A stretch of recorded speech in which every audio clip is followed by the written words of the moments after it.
Eh,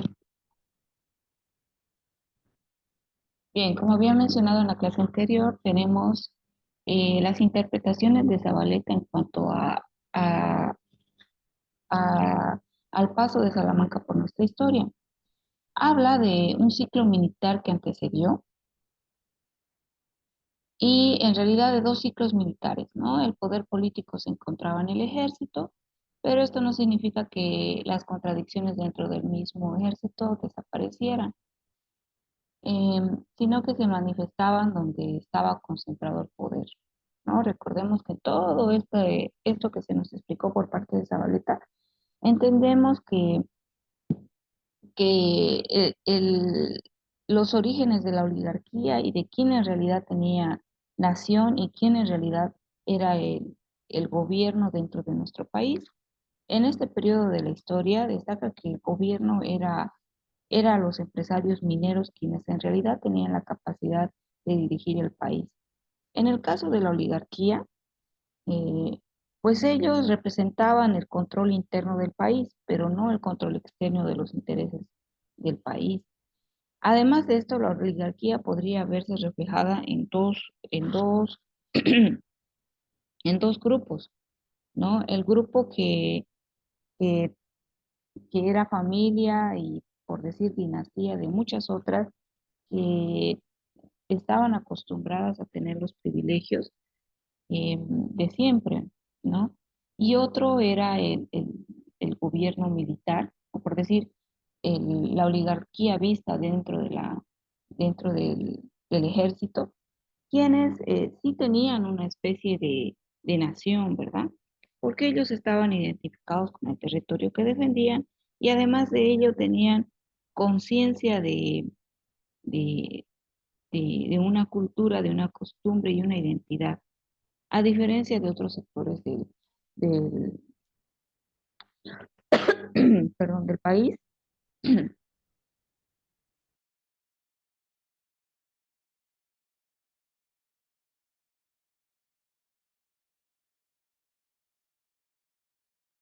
Bien.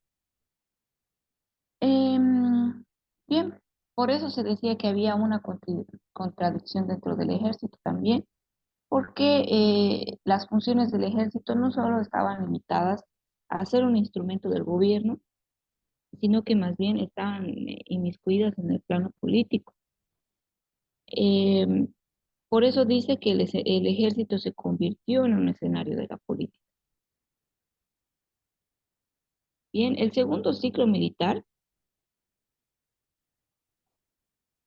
contribuyó a la revolución burguesa y podemos hablar de ese segundo ciclo militar con la aparición de personajes que tomaron el poder, ¿verdad? También habla del carácter de los militares en su condición de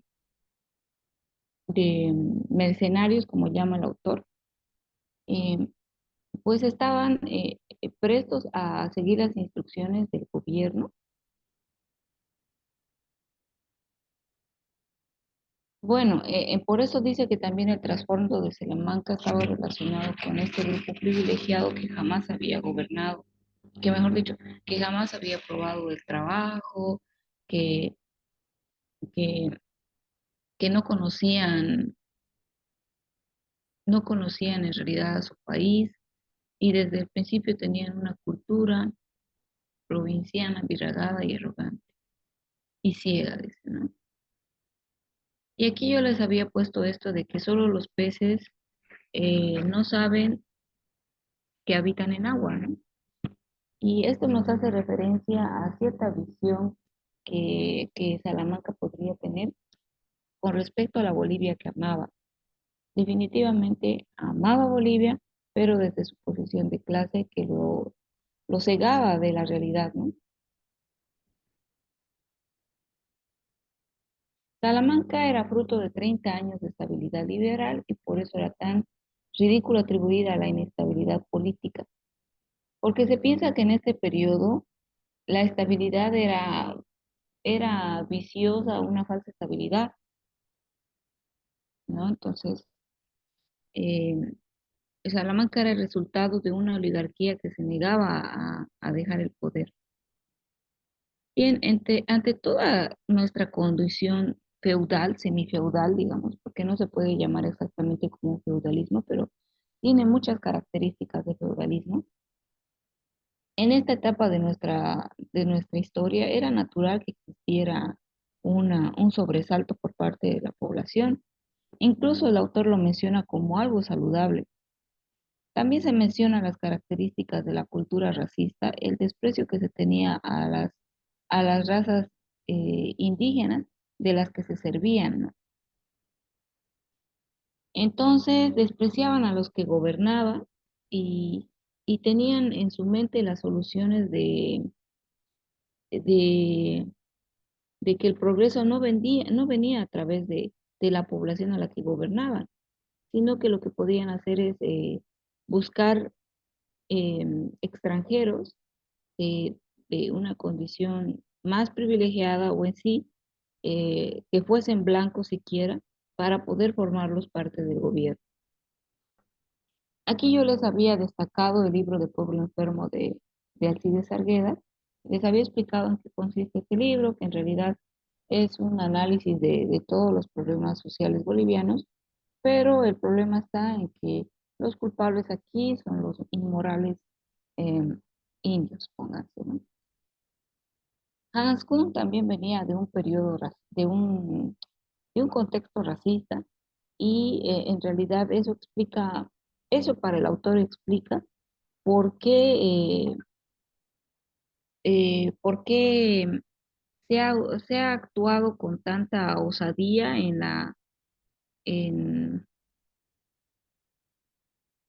no se puede ver, dice.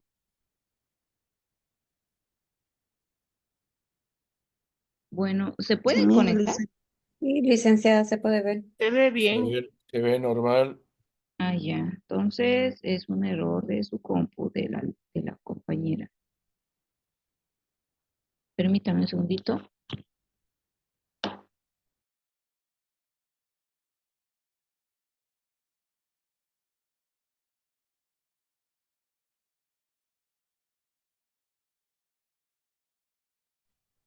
Listo. Entonces, esta parte es un poco triste, ¿no? No se sabe si con más desdén hacia los paraguayos, a quienes se suponía que iba a vencer en pocas semanas, o hacia los bolivianos, a quienes hacía matar, con la tranquilidad con la que se contempla el exterminio de las langostas.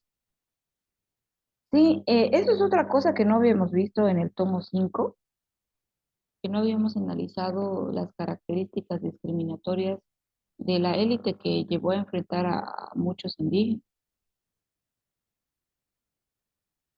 Bien, en el caso de cómo estaba constituido el ejército, el autor destaca que el ejército estaba constituido en una distinción social de tal forma que se denomina como una especie de casta, ¿no? ¿Por qué? Porque, como les había mencionado, el ejército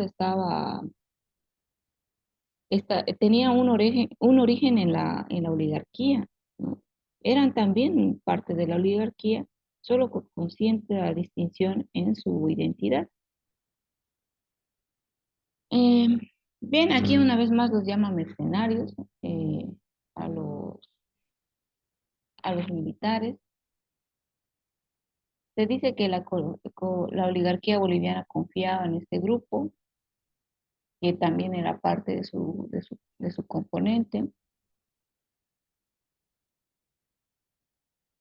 Sí, pero se llama a esta clase sin vitalidad como, a esta clase oligarca como sin vitalidad, y que ellos en su condición de privilegio jamás iban a llegar al frente. La destitución de Salamanca en la oligarquía se llamó el Corralito de Villamontes. ¿Qué más? A ver, esta acción ya daría fin a la guerra en sí, ¿no? Desde la interpretación de Salavaleta, Bush sentía un desprecio hacia la oligarquía. Esto se ve en los golpes que le propicia a Alcides Arguedas, porque recordemos que el origen de Bush no era el mismo que, que el origen de otros presidentes, incluso otros militares, ¿no? Luego nos detalla cuáles eran las características de Bush, a diferencia de otros, incluso de Toro, quien ayudó a sacar a Salamanca del poder. Se llamaba hombre símbolo a Salamanca porque dentro de su grupo social era considerado, y también de otras partes de este, ¿no? Esto se puede ver en su elección democrática del 90% de apoyo, ¿no? De cómo estaban alegres los grupos sociales al verlo en el poder. Y esto era por la admiración que significaba su existencia. Eran, Era un hombre capaz, inteligente, ¿no? Tenía bastantes logros y había tenido una participación política notable. Em, También se argumenta que él deseaba la guerra, que eso estaba, que es una hipótesis pero de todas maneras sus acciones indicaban eso.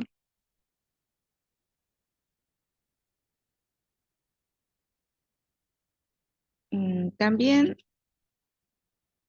menciona que la intención era buscar una victoria después de nuestra guerra del Pacífico y tal vez también ha sido la intención del Paraguay, ¿no? Una victoria después de la guerra de la Triple Alianza, que como el autor menciona, son eventos que han marcado nuestra historia y nuestra accionar.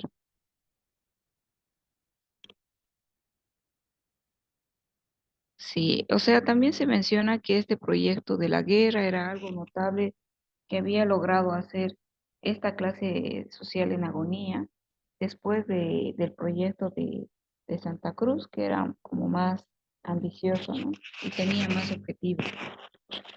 Mm, ¿Qué más? A ver, también tenemos cómo Salamanca acusó a los militares y esto era incongruente porque ambos procedían del mismo saco, pónganse. Y, y bueno, ¿qué más podemos destacar? Ya una desorientación del poder oligárquico y luego ya ingresamos al despilfarro de Toro, que se lo recordó por eso. Ya habíamos visto en el tomo 5 la descripción del carácter de Toro, ¿no? Ahí se lo señalaba como un hombre alegre, más dedicado al movimiento de la jarana, desde estos términos, ¿no? Y que en realidad, según Zabaleta, su desempeño en el gobierno fue bastante irresponsable, ¿sí? Sin la posibilidad de racionalizar los acontecimientos que había generado la pérdida del Chaco y el sentimiento de derrota que tenía el grupo que había quitado Salamanca del poder en busca de culpables. Otras interpretaciones podrían decir que lo que trataban era de cuidarse las espaldas para antes no ser considerados ¿cómo que se llama? Como traidores de la patria. Bien, entonces Toro para este autor es considerado como un hombre frívolo, dedicado al despilfarro y a satisfacer al grupo que lo sostenía, ¿no? O sea, era complaciente con este grupo al punto de haberles dado el sindicalismo obligatorio, ¿no? Como dice el autor, era evidente que era un hombre que no puede ir más lejos y que no sabe cómo hacerlo ni quiere hacerlo. El caso de Bush era totalmente diferente. Él era un hombre apasionado, eh, tan apasionado que podría haber sido considerado hasta mortal, una pasión mortal. Como describe el autor, Bush era un hombre salido de la pureza de la tierra, cuya fuerza política no era sino el acceso de su vitalidad natural, hombre que no debía nada a nadie y cuya titularidad como héroe era el fruto de la verdadera guerra. Era, en fin, la convicción pura. Además, los orígenes de Bush reflejaban que él venía de una crianza bastante tranquila, separada del contexto político, aislada de las conexiones necesarias, porque Bush era del lado de Santa Cruz de la Chiquitanía, ¿verdad? Y además de eso, aquí se puede ver ciertas influencias de la cultura japonesa, diría yo, porque Bush fue criado por sus tíos, ¿no? Y uno de ellos tenía orígenes japoneses. De aquí podría inferirse su idea de honor y no sé, capaz hasta el suicidio. Bien, además de eso, para Zabaleta Bush era un idealista que tenía en la mente que sus tropas debían ser la fuerza reivindicadora eh, eh, y tampoco tenía intenciones de vivir sin la patria si ésta estaba en riesgo.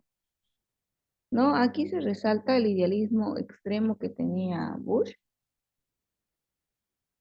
Era un guerrero acostumbrado a patrullar, em, tenía una visión sombríamente patriótica, ¿no?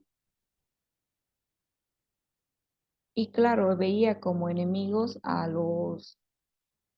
oligarquía. Y ese era el interés de su reivindicación. Dicen, no, la oligarquía debe saldar cuentas con el país. Bush, como era natural, no podía tener una conciencia del proceso que se estaba desplegando, dados sus elementos patéticos, o más bien su origen y las condiciones de donde vino, como ser que fuera oriental y que estaba apartado del contexto político, ¿no? Eso significa que,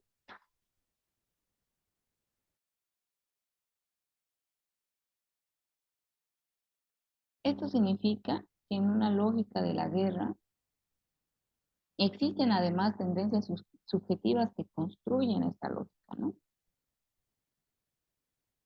En otras palabras, la comprensión subjetiva y la voluntad de actuar pueden a la formulación objetiva de las tareas, proceden a la formulación objetiva de las tareas relacionadas con la nación. O sea, primero se forma una conciencia o debería antes de realizar las acciones. En el caso de Bush era una cosa que no estaba todavía consolidada, ¿no? Bien, la violencia de los sentimientos nacionalistas de Bush no tenía, empero, nada que ver con su viabilidad. Fue bastante efectivo en la aplicación de su dictadura. Y de hecho su dictadura eh, lo que más tenía era el referente de Bush, ¿no? Que según el autor era la mezcla de un producto superior de la naturaleza y la de indefensión intelectual. Hay una parte que menciona Maquiavelo en su libro El Príncipe, que habla acerca de que aquellos que son considerados como buenos en el extremo del ideal no podrían ser gobernantes, porque se necesita una suerte de maldad para poder gobernar. O sea, ¿a qué me refiero con esto? Y en el caso de su naturaleza pura de Bush, esto no le permitía haber podido tener otras visiones estratégicas en la acción de la política, si se ponen a pensar, ¿no?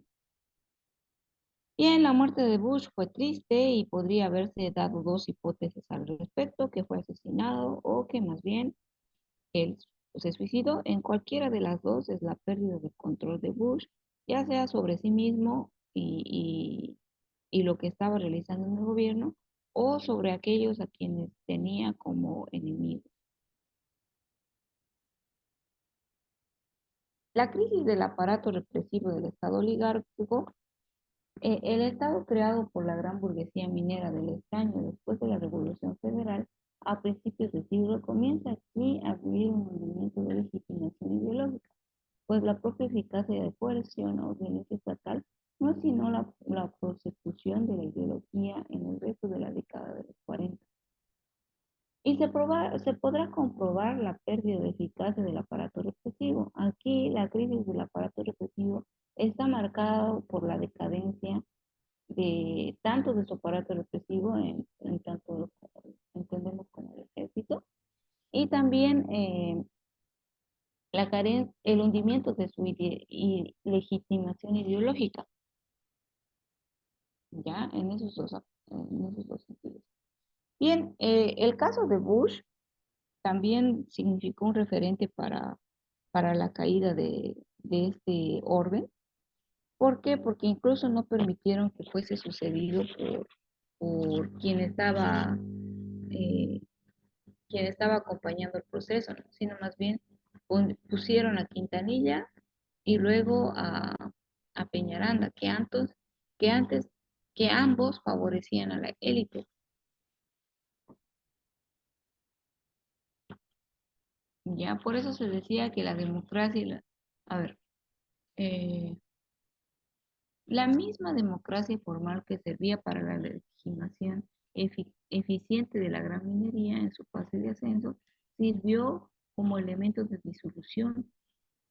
En esto, como en todo, en el proceso boliviano ratifica ciertos principios de la teoría del Estado como aquel que prefiere el doble papel de la democracia burguesa, que funciona primero como asiento de un momento culminante de la superestructura capitalista y después como escenario de su disolución, ¿no? En síntesis, como el Estado de la burguesía permitía el control de la oligarquía, esto permitió a que luego existiera su último, su último resquicio de poder, ¿no?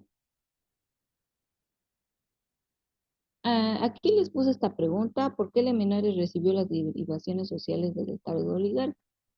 En esto tenemos como respuesta a que el MNR podía aglutinar dos sectores de la población, que era el proletariado y los disidentes, eh, y los disidentes de los disidentes militares, pónganse, ¿no? De estos dos grupos importantes, a diferencia de el POR, el PIR y la Falange, que no podían tener conexión con este grupo que también era importante para sostener el poder.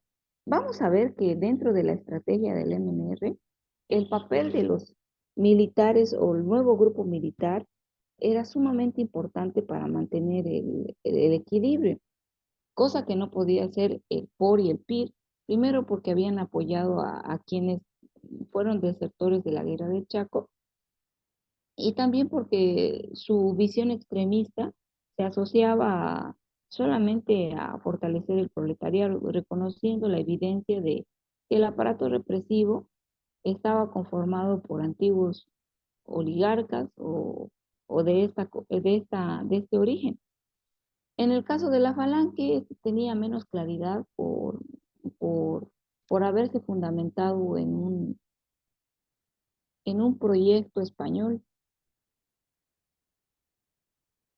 Ya, y aquí lo detallo eso.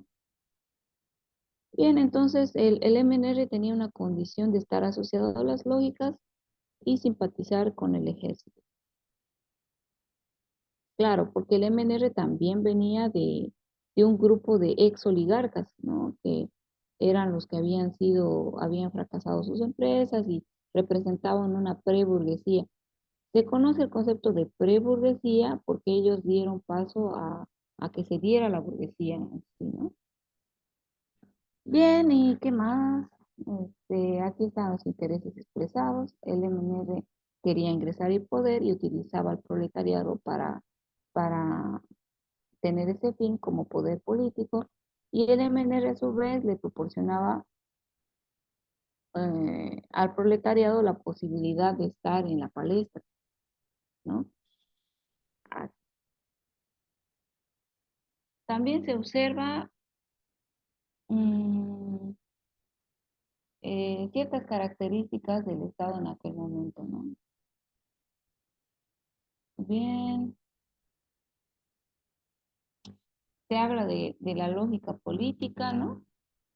Que la política aborrece la incertidumbre, por lo tanto su objetivo siempre va a ser no vacilar y centralizar en lo que tenga más apoyo. También se explica cómo la masacre de Catavi logró que el MNR tuviera el apoyo del proletariado. Y ahora sí, vámonos a Radepa.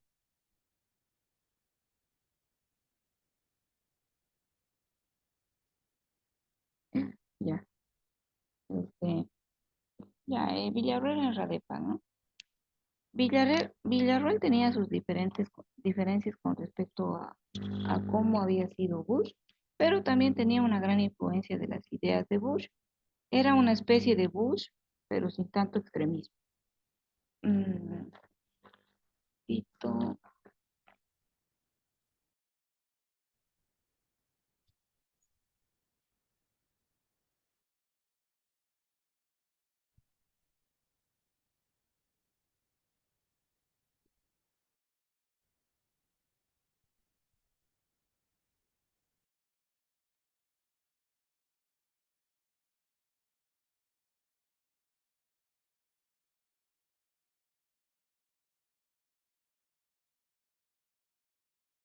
Bien, como dice el autor, la diferencia entre Bush y Villarreal es que ambos personajes tenían sus propias especialidades militares, también venían de este grupo de militar. Además de esto, seguía las normas de la guerra regular, un caudillo militar que, debido a las emergencias de la campaña, se obligó a liberar una suerte de guerra irregular dentro de la misma guerra regular.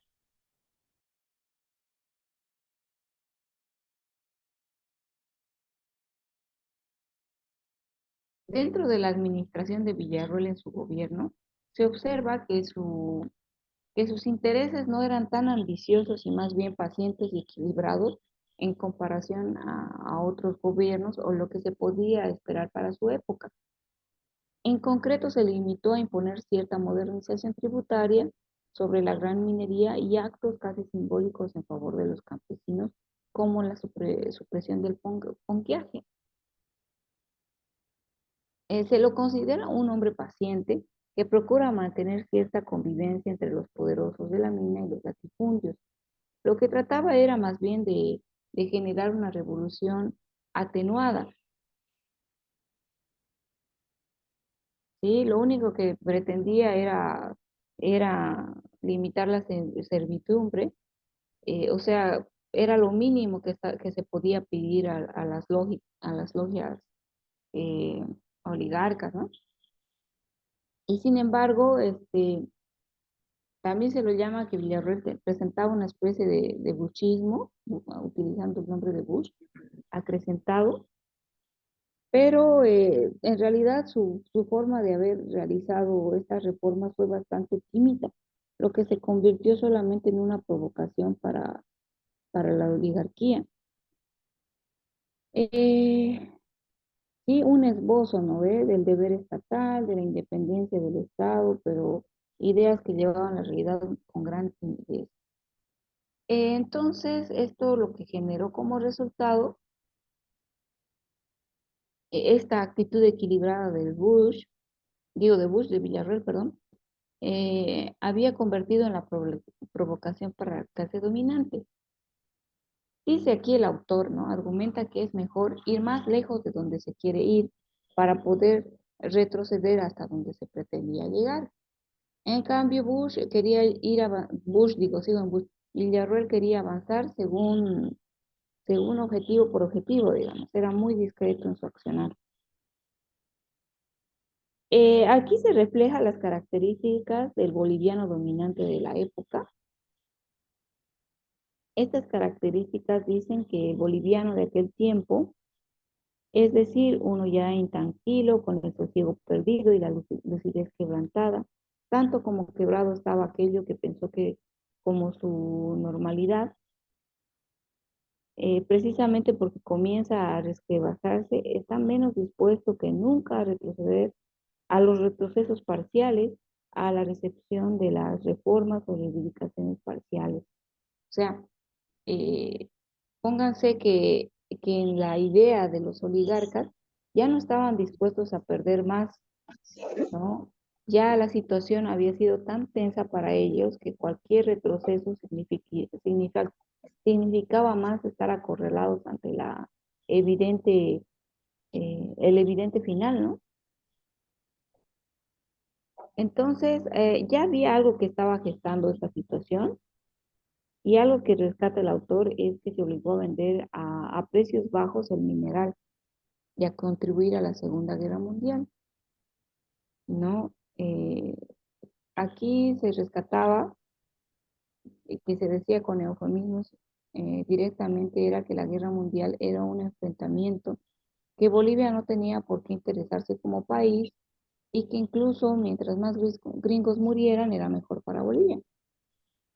No, era muy difícil que existiera una conexión de Bolivia con, o sea, una identificación de Bolivia con estos otros países hegemónicos.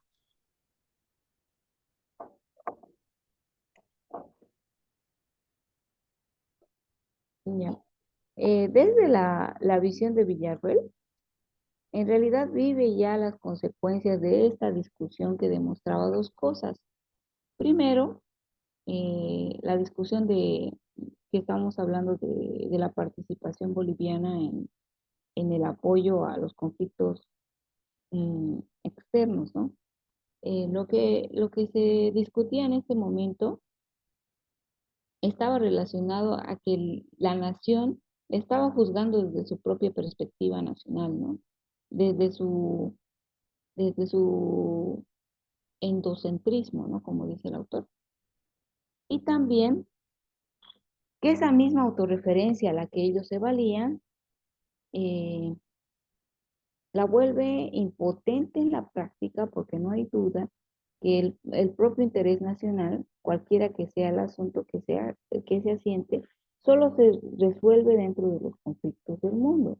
O sea, olvidar esta verdad para Bolivia fue crucial, digamos, ¿no?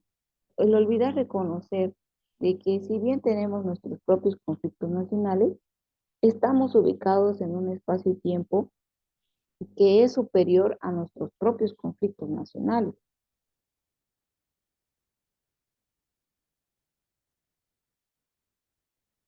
Bien, a esto que a este conflicto se llamaba los precios de la democracia, eh, fue controvertido por los servicios de inteligencia norteamericanos e ingleses. eh,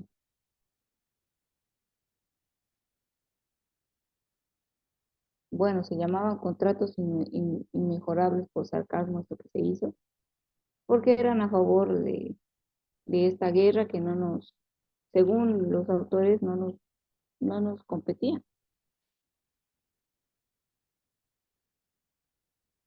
Ya, y ya se empieza a hablar aquí de cómo fue las intenciones para derrocar a Villarroel.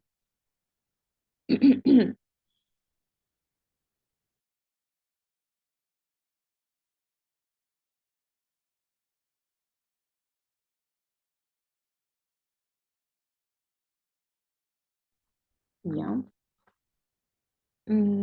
Ya, y se empieza a gestar este complot de Villarreal. ¿Cómo se dio?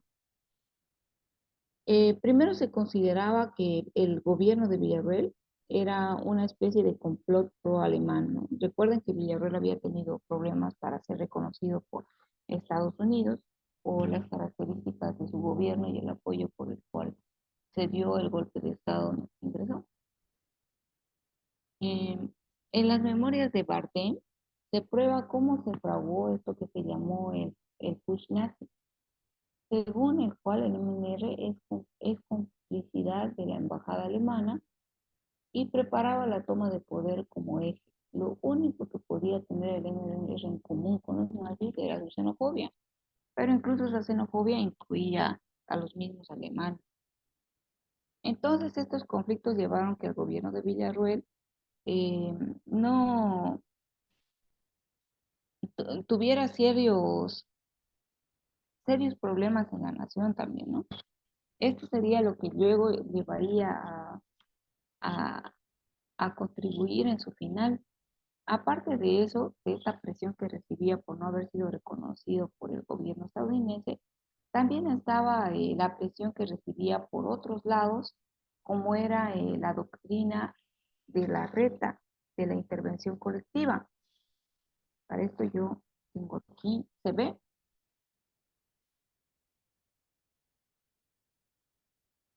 Hola, ¿se ve? Sí, Licey. El Y texto Permítame. sí se ve se ve. bien. Ya, gracias. Es que a veces cuando uno cambia no se ve, ¿no? Bueno, aquí yo les puse en qué consistía la doctrina de la reta, qué estaba pasando en el contexto internacional. En Latinoamérica existía este Eso no se señor. ve, dicen lo que están nombrando ahorita, estamos en el texto. Ah, ya, ¿viste? Yo sabía.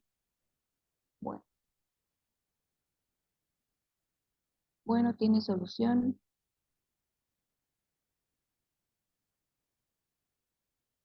Eso debería haber preguntado qué es lo que se ve y no si se ve. Ahora sí se ve la Debería. diapositiva. Sí, Ya, ya se ve. perfecto. Entonces, ¿qué estaba pasando en el contexto internacional? Surgió Eduardo Rodríguez Larreta, que era canciller de Uruguay, quien propuso una acción colectiva multilateral, en realidad, en resumen, una intervención para aquellos países o regímenes que violaran los derechos humanos ciudadanos, ¿no? Esto que se hacía era una especie de intervención que se pretendía hacer para aquellos gobiernos subversivos que surgieran. En realidad eso estaba enfocado para Domingo Perón, perdón, ¿cómo es? Sí, Perón, pues, ¿no? Eh, pero eso era una presión que también se vivía en el gobierno de, de Villarroel. Ya, esta parte la expliqué.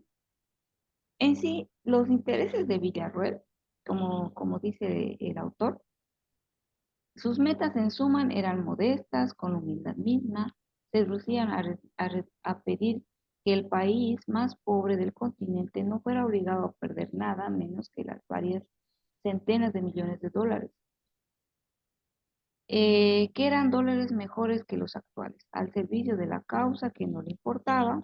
Nadie había hecho nada en el mundo para que esa causa le importara. Estamos hablando del conflicto del aporte a la guerra, ¿verdad? Y esto fue lo que ya motivó a que se hiciera todo el complot que llevó a su muerte a Villarreal. Hablemos un poco ahora del caso de Radepa y el MNR. Ambos tenían visiones nacionalistas, ¿verdad? Sin embargo, eran confusos, débiles, transigentes. Tales actos de contradicción al imperialismo eran de tal índole que habrían negado a la pregunta si eran antiimperialistas o no. Radepa era la formación de una agrupación confusa, sin ideales claros, ni una identificación fija dentro de sus limitadas afirmaciones. Tenemos las siguientes afirmaciones, ¿no? Tenían ideas antioligárquicas, existía una clara declaración de amor hacia la patria, sus ideas eran extremistas que se comparan a las de Bush, según el autor, y también entendían que el enemigo era la antipatria y que la antipatria era el objetivo al que debía eliminarse. Y hasta ese entonces la antipatria era la oligarquía, ¿verdad? Entonces eran radicales y estaban dispuestos a correr los costos necesarios para eliminar al enemigo, ¿no? Bueno, entonces consideraban que la oligarquía era la culpable de todas las pérdidas territoriales. Como dice el autor, se combinaba en esta logia un cierto recelo que a veces se hacía desprecio hacia los políticos civiles con un rencor esencial contra la oligarquía a la que consideraban culpable de la historia de Chaco, de las pérdidas territoriales y de la muerte de Bush, de la matanza de obreros y campesinos. Entonces había un sentimiento de rechazo y recelo a este grupo. Bueno, tanto Radepa como el MNR estaban conformados por una suerte de militares, de una suerte de nuevos militares.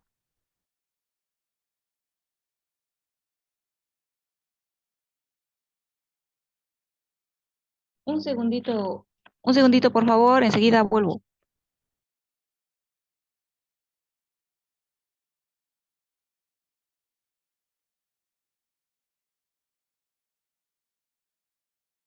dentro del mismo, bien, como les decía, ¿no? Que se estaba organizando un, se estaba organizando dentro del misma conformación del ejército un nuevo ejército, ¿no? Y Radepa tenía en sus orígenes esta influencia, lo mismo que el MNR. Ahora, las diferencias entre Radepa y el MNR eran considerables, pero enfocadas en otro, en un sentido que voy a hablar más adelante, ¿no? Para el MNR, la amenaza era, siempre había sido Radepa la amenaza. Recordemos que dentro de la conformación del Estado oligárquico, a quienes más se podía temer era justamente eh, al ejército, que servía de garrote para darle al pueblo, para controlar el pueblo en un tiempo, y que también podría ser la amenaza para el MNR si éste subía al poder. Como dice, el MNR se dio cuenta pronto de que su posición dentro del pacto del gobierno era precaria y se apresuró a compensar el poder de Radepa con la organización del movimiento obrero, que por lo demás había sido iniciada antes en diversas formas de predecesores sindicales, ¿no? El MNR, a diferencia de otros liderazgos, tenía esa visión clara de que debía apoyarse de algo que pudiera mantener la amenaza en su lugar, que esta era Radepa. Bien, aquí hay una explicación de lo que estaba sucediendo en, en la teoría marxista que explica el autor, ¿no? Dice, los sectores pequeño burgueses, que son portadores de las ideas democrático-burguesas, necesitan para imponerse sobre la vieja burguesía del apoyo de la clase obrera. Creo que es momento de poder explicar un poco cómo funciona esto.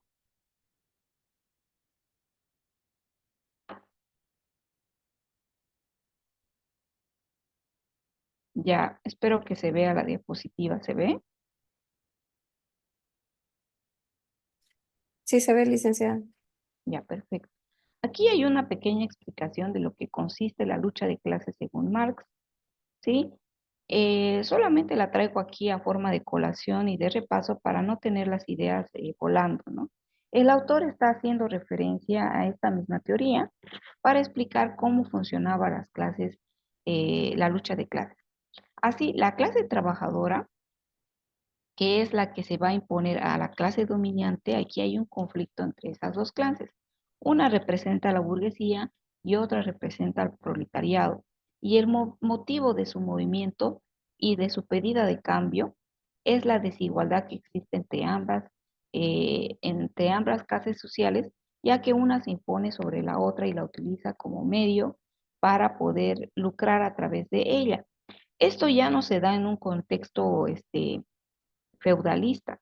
Tomen en cuenta que nosotros estábamos en una suerte entre feudalismo y modernidad. Estábamos en esa transición confusa, por lo que el aplicar esta situación del marxismo no hubiera sido del todo posible, ¿sí? Porque estábamos en el medio de una industrialización, de una modernización, y y la teoría de lucha de clases se forma dentro de un Estado que está en ese proceso de modernización, de industrialización. En ese contexto es que se forma. Ya, bueno, volvamos. Eso era lo que les había puesto para hacer para no dejar aquello en blanco.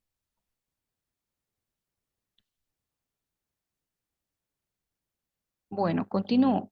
Aquí les hice un resumen de todo eso. En la crisis que se vivía, el mayor peligro, aparte de las antiguas logias, era la amenaza de los movimientos militares, conformado por nuevo grupo de militares. Los oligarcas disidentes, una incipiente burguesía, pero con procedencia burguesa, pero conciencia burguesa, necesitaba estabilizar el ambiente estructural para poder darle paso al proletariado, por lo cual consciente de ello, unió fuerzas. Suena algo complicado, ¿verdad? Pero como nosotros estábamos en el medio de algo que todavía no se había consolidado como una modernidad y teníamos el resabio del feudalismo, pónganse, está mal llamado feudalismo, lo sé, pero para que pueda ser ilustrativo, lo vamos a llamar así, ¿no? De esa lógica feudal. Para poder rechazar, dejar de lado por fin esa superestructura, en otras palabras, la forma en la que se había consolidado el gobierno hasta entonces, la forma en la que se dirigía nuestro país y nuestra sociedad, era necesario que entrara un grupo que introdujera esta conciencia burguesa. Y ese era el grupo del MNR. El MNR era un grupo de personas que habían sido, habían fracasado en su posición de oligarcas y ahora eran disidentes, pero tenían conciencia burguesa, aunque no eran burgueses, ¿me entienden? Porque los burgueses que existían eran una simbiosis entre burgueses y además oligarcas. ¿Se dan cuenta? ¿Se entiende? ¿Se entiende? Espero que sí. Ah, ¿Eso es un no? Ya, bueno, eso es lo que explica el autor más o menos de lo que estaba sucediendo. En este sentido, la fundación de la Falange puede volver Socialista, a repetir, Licey. ¿sí? ¿No se entendió? Ya, a ver, voy a sacar Sí, algo. Listen, por favor. Ya, vamos otra vez. Permítanme. Eh,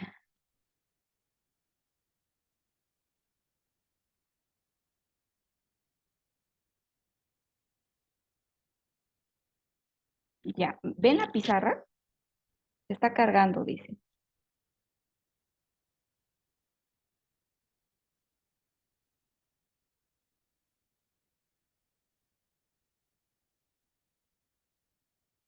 Se está cargando.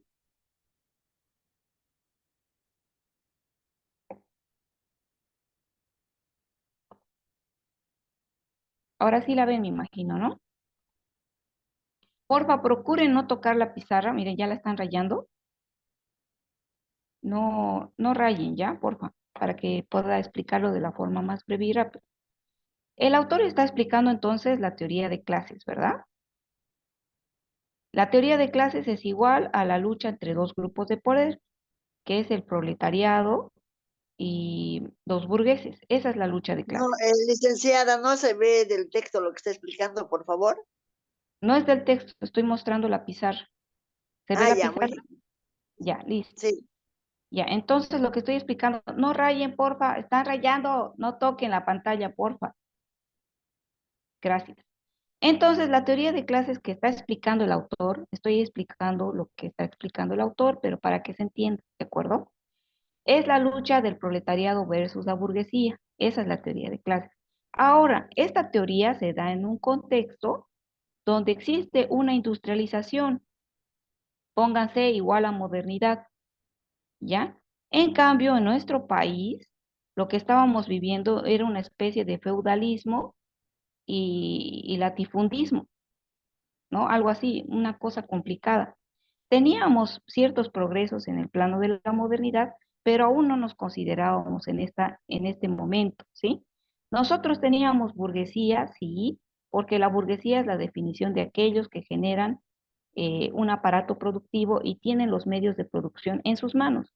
¿Existía burguesía? Sí, pero ¿existía conciencia burguesa? No, porque la burguesía de Bolivia tenía la característica de ser, de tener una visión oligárquica, ¿sí? La visión de la burguesía en nuestro país era oligárquica, y eso se puede ver en los señores, en los varones del estaño, ¿ya? En el caso del proletariado en nuestro país, no había un proletariado como tal tampoco, porque los medios de producción que obtenía la burguesía eran utilizados de una forma feudal. Entonces, lo que estaba buscando nuestro proletariado, entre comillas, era romper con la superestructura que nosotros teníamos en el país. Superestructura quiere decir la forma en la que se organiza un país, romper con esta superestructura para poder tener recién la posibilidad de surgir como proletariado. ¿Entienden? Esa era la idea. Y entre ello, el MNR era la representación, ahí M nomás le puse, pero ustedes completan en su cabeza.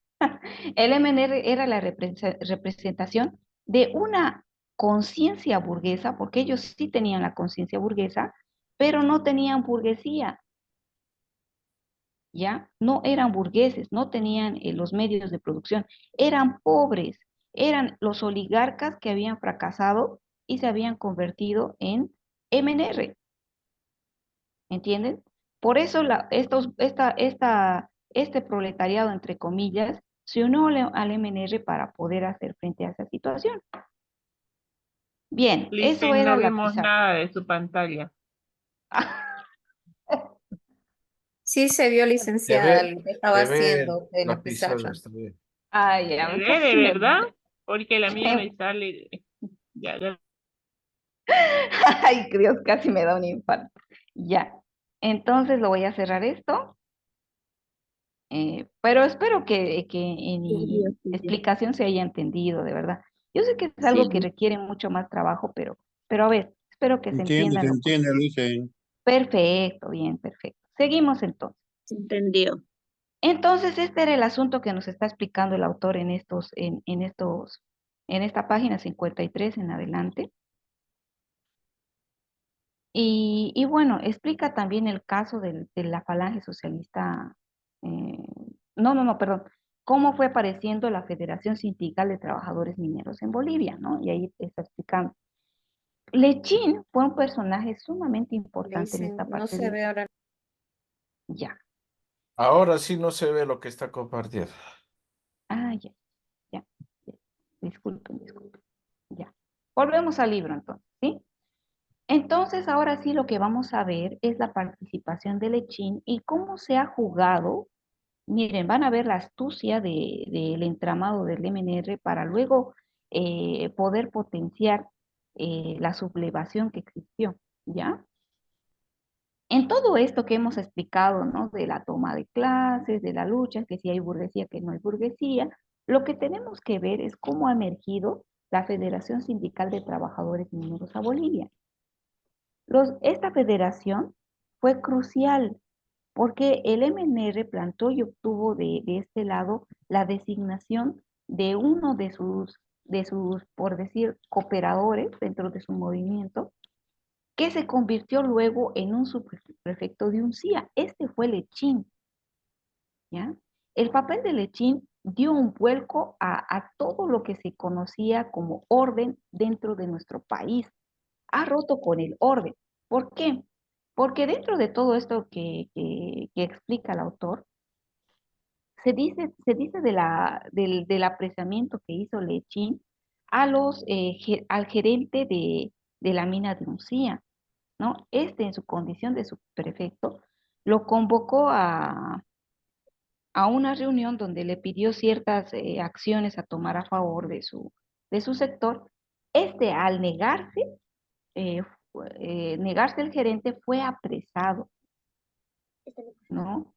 Después de que todo el gobierno estaba girando en torno a, al poder de los mineros en nuestro país, lo que Lechín había hecho es romper con esa orden de poder y mostrar que el pueblo sí tenía el poder de hacer con las empresas lo que permitan sus autoridades, sus representaciones. ¿Se dan cuenta del impacto que tenía? En esto, el resultado fue que este acto de violencia del Estado sobre la empresa, eh, esto fue visto como un acto de victoria del Estado sobre la empresa, ¿no? Del MNR sobre la vieja política y del Lechín sobre todo el sindicalismo anterior. Entonces, por primera vez habíamos visto este, esta movilización y este cambio, ¿no? de, de, de- de estrategia.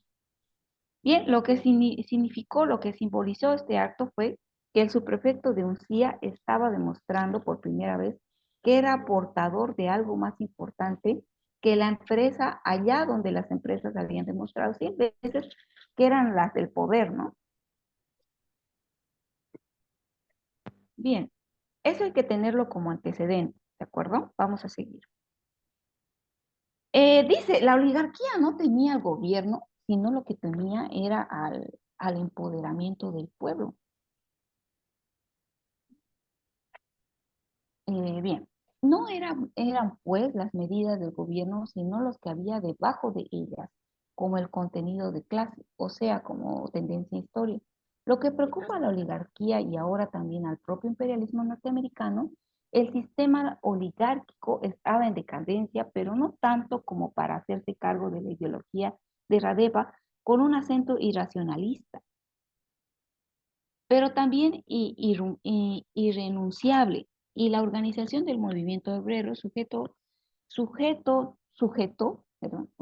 pero dice sujeto, no, nuevo aún más temible, sujeto nuevo aún más temible que la propia violencia del partido militar, patriotismo militar, ¿no?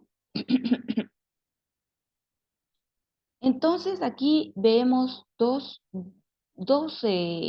importantes sujetos que se habían convertido en lo que el gobierno temía, y no solo el gobierno, ¿no? Sino lo que el gobierno representaba y las influencias que representaba. Y esto era el movimiento obrero y Radeva.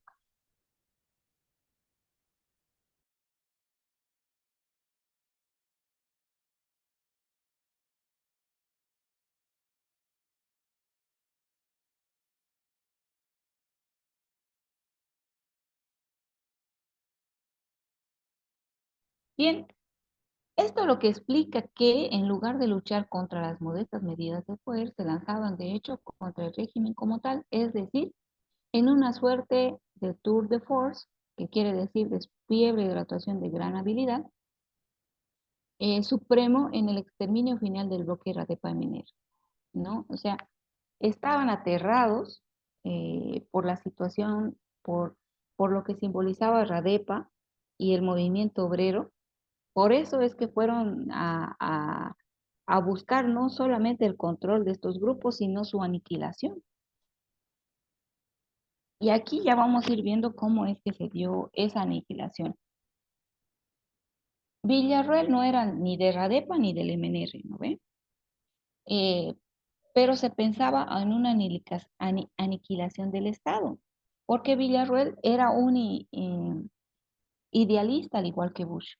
Y en este interés de liberar al país, pónganse, de los impuestos que tenían que darse a favor de otros países a los cuales no nos sentíamos identificados, y además de hacer otras opciones que fortalecieron el empoderamiento de los grupos populares, significaba que estaba tratando de implementar una modernización que aniquilaría la forma en la que era vista el gobierno, cómo actuaba. Entonces se convirtió en el objetivo de las élites.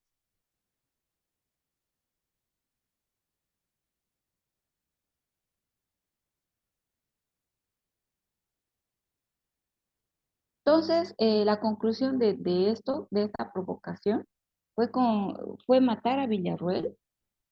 Dice, hay pruebas que se tramó su asesinato y el de sus inmediatos era una clase demasiado experimentada y ya sabía cómo manejar el clima ideológico del momento, ¿no?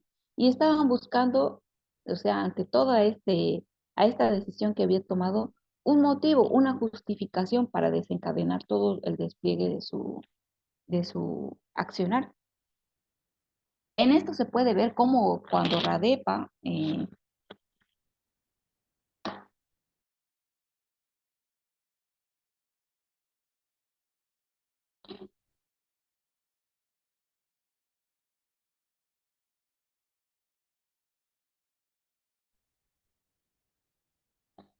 cuando Radepa se reunió para buscar a los grupos políticos, a ciertos políticos de la oligarquía que se aseguró que fueran parte de diferentes regiones y los convocó al fusilamiento, ¿no? Los llevó al fusilamiento.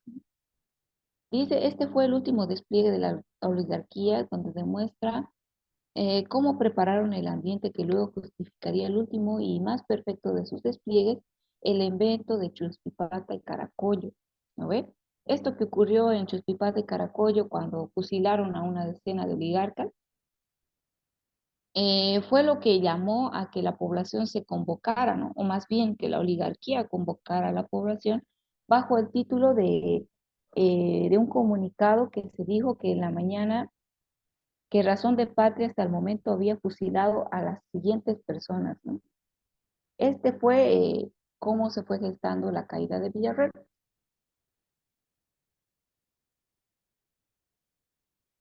Bien, eh, definir a Villarreal como un régimen fascista demostraba una endeblez en el análisis marxista casi desesperante, a un extremo tal que es algo que hoy mismo no se puede plantear ni siquiera como discusión, ¿no? Esto es porque los grupos de izquierda se lanzaron en contra de Villarreal, ¿no? Llamándolo como fascista Villarreal, cuando la evidencia decía que no, ¿no? O sea, esto también refleja cómo la izquierda de aquel entonces, la izquierda boliviana, no estaba bien consolidada en su identidad y no podía hacer esta distinción de lo que estaba aconteciendo en el país. Em, Dice, en todo el caso del PIR, por ejemplo, entró en el llamado de Frente Antifascista. Se convirtió a la fuerza en los instrumentos políticos de la oligarquía, dando más importancia a las fortuitas veleidades neutralistas de los principios del régimen que a las contradicciones de clase que estaban ocurriendo por debajo de las inofensivas medidas de la administración. Ese fue el meollo de la cuestión. Estos grupos de izquierda se unieron a la oligarquía sin percatarse de ello. Y al final fueron tan solo un instrumento de ella para derrocar a alguien que estaba haciendo algo que estaba a favor de los grupos a los que pretendían defender. Eh, Bien, la oligarquía ahora con el apoyo de estos sectores izquierdistas no tardó en obtener los núcleos de respaldo dentro del propio ejército villarroelista. Aquí ya empieza a existir la traición a Villarroel. Esto fue tan triste, ¿no?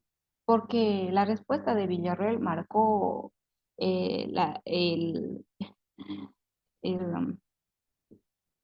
la mecha que luego estallaría en el conflicto nacional, ¿no? ¿Por qué? Porque Villarroel no respondió, esperó a sus victimadores y se negó a huir, ¿no? Lo que terminó con su muerte. Este acto tuvo sus consecuencias sobre una clase que ya no podía ser dirigida por la derecha. Tal lo que ocurrió, por ejemplo, con los campesinos de la zona de Independencia de Cochabamba en el momento mismo del colgamiento de Villarroel.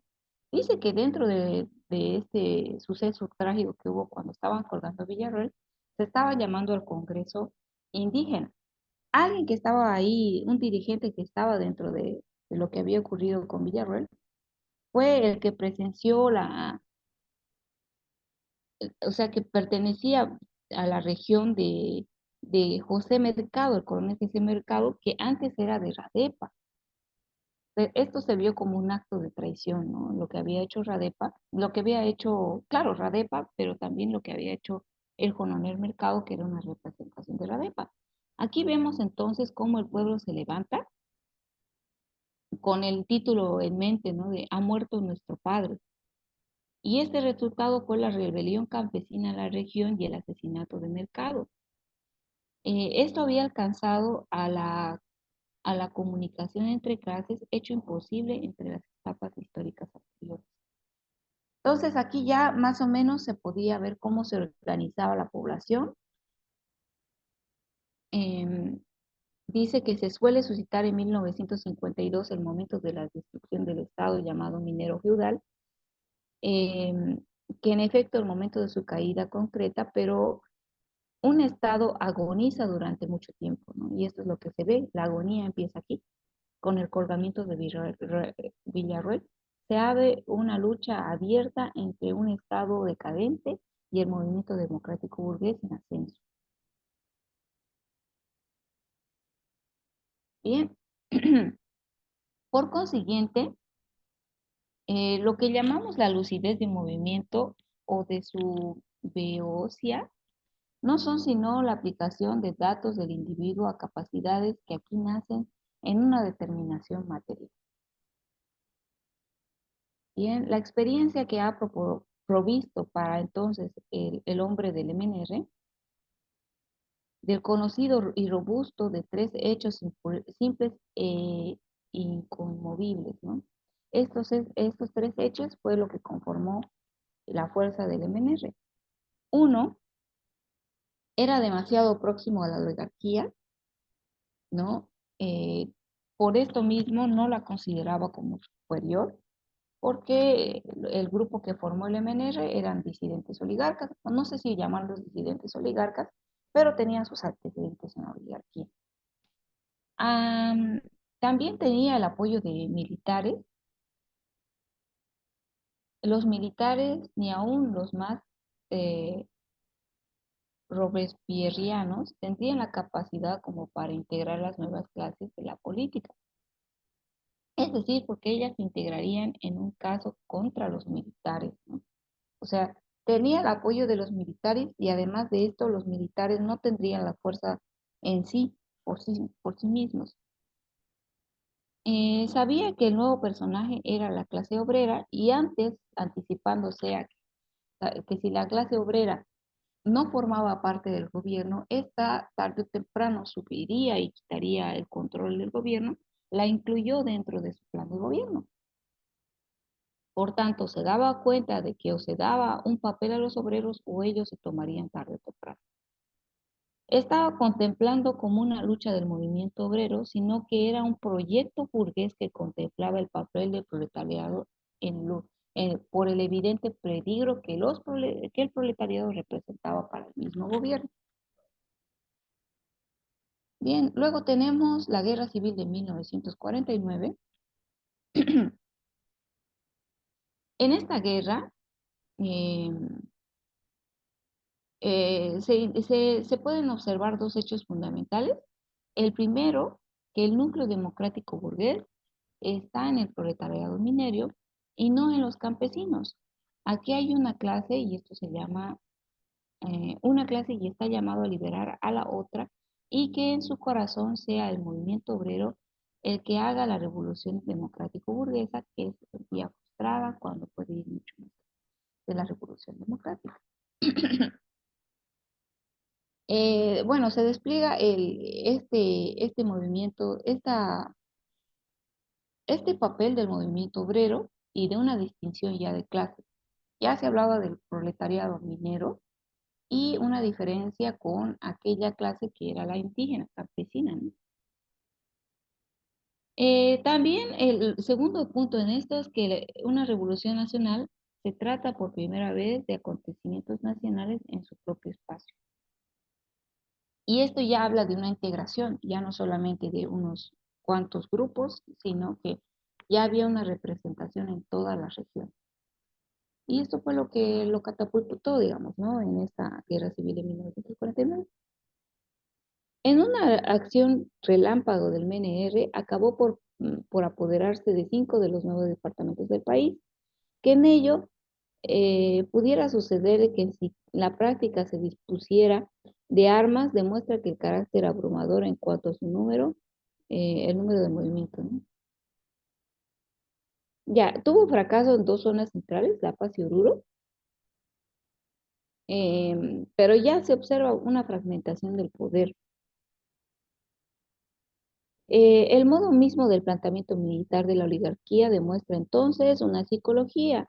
Sin armas, los obreros fueron rodeados en Catavi por el ejército y en represalia tomaron como rehenes a los gerentes y técnicos norteamericanos de la empresa. Aquí la oligarquía nuevamente trataba de buscar simpatía a través de esta psicología sin armas. Sin embargo, no lograron sus objetivos, ¿no? Las dos principales batallas se llevaron en Potosí y la quebrada de Incahuasi dentro del departamento de Santa Cruz. Lo curioso de esto es cómo este sector de Bolivia, que había sido tan distante, etcétera, se inmiscuyó en la lucha.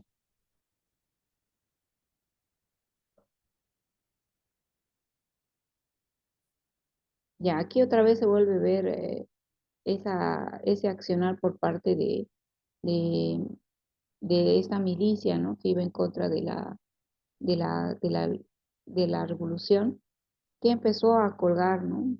A los cadáveres en postes y árboles, fusiló un gran número de resistentes, ¿no? En, en Incahuasi se libraría la batalla final, eso es otro dato importante. Dice, la hegemonía de clase lo que hace posible plantear la cuestión del poder y solo por excepción puede el poder a posteriori contribuir a la hegemonía de clase, ¿no? Entonces, como habíamos dicho adelante, fue la burguesía que sin querer dio paso para que se pudiera gestar este movimiento. Dice, las masas crean las armas, eh, la guerra civil preexiste a la disposición de las armas, debe estar ya en el ámbito de las gentes.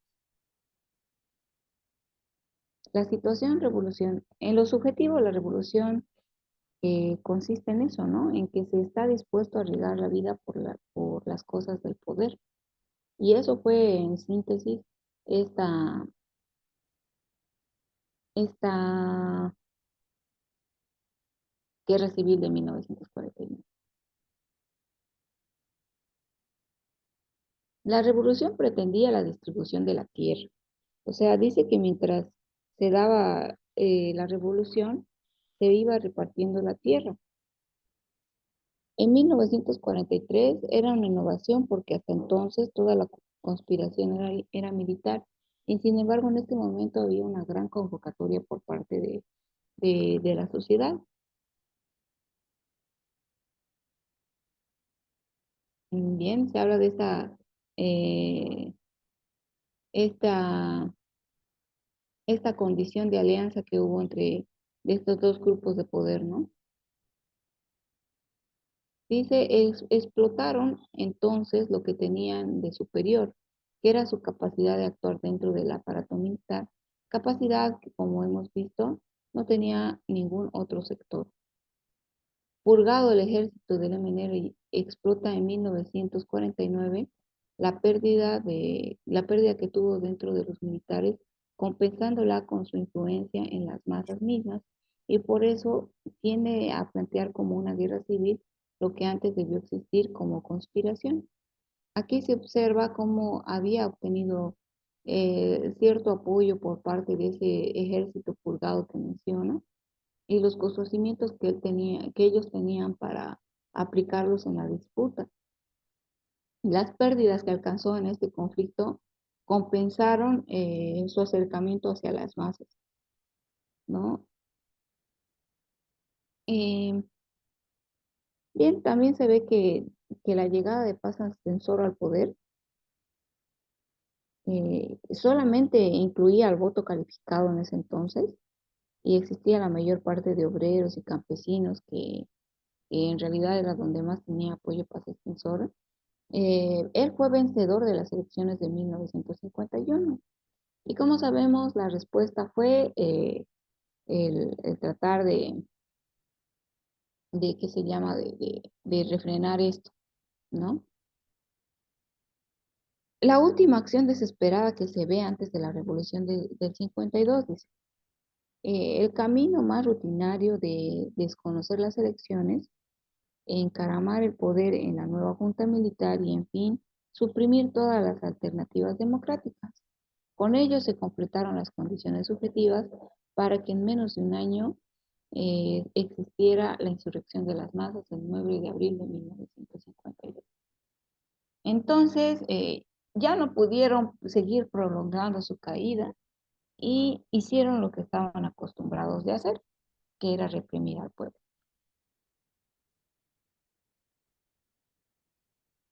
Ya estamos más de la mitad del libro y vamos a ver un poquillo sobre la insurrección popular de 1952.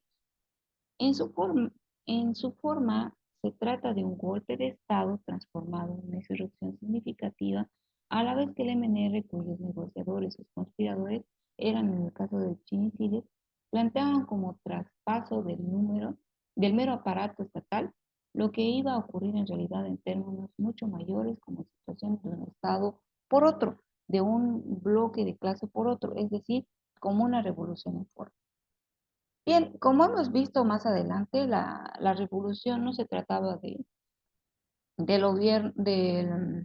una lucha de clases como pensaba el marxismo así, sino algo muy sui generis, pongan.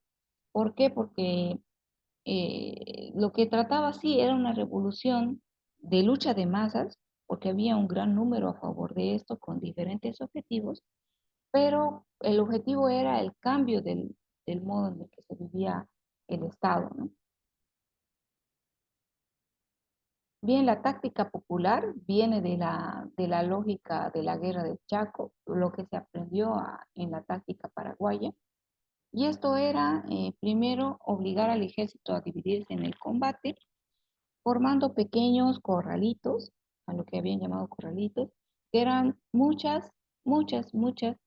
eh, eh, muchos otros levantamientos, ¿no? Eh, Consistía en limitar el despliegue militar a través de estos corralitos. Entonces, el ejército tenía las opciones de o ir en contra del pueblo y matarlos uno a uno, o ir luchando con las armas que tenían contra el pueblo, ¿no? No podían utilizar la artillería pesada. Además de esto, el ejército se rindió en 3 días, ¿no? No tenían abastecimiento a diferencia de estos corralitos que eran fortalecidos por el mismo pueblo boliviano, quienes los alimentaban. En cambio, el ejército tenía la alternativa de o, o tomarlo a la fuerza o no tomarlo, digamos, ¿no? La toma que se hizo en la mina de San José en Oruro fue una importante victoria para el grupo, porque de esta se podían desplegar con mayor facilidad y el ejército no pudo resistir más de 3 días en el combate, porque estaba desarmado, ¿no? Porque en este momento, en esta toma, se dio el fuego contra el ejército. El ejército había sido disuelto por la insurrección misma del general Torres Ortiz, su comandante, y tuvo que rendirse finalmente en Las Lajas, a 20 kilómetros de La Paz. Ese fue el resultado de todo el conflicto. Bien, aquí se resalta que a pesar de que se logró la victoria, existían dos posiciones distintas, una del MNR en su condición de preburguesía y otra de la tesis de Pulacayo, es decir, de, de, de la, de los obreros que ya tenían su tesis de Pulacayo, ¿no? Que ellos ya tenían sus antecedentes de formación. Y bueno, lamentablemente no hemos llegado, pero faltaba poquito para terminar esta parte. Y lo vamos a terminar ese poquito que nos falta en la tarde, ¿está bien? ¿Alguna pregunta? ¿Chisme, comentario? ¿Nada? No hay, ¿no ven? Bueno, les agradezco una vez más por haber participado del taller y espero que ha sido entretenido para ustedes. Nos vemos en la tarde y ahí yo les voy a pasar su banco de preguntas de esta porción. Un abrazo, hasta luego. Gracias. Hasta luego, Lice. Muchas gracias. Gracias, Liz. Lice, una pregunta.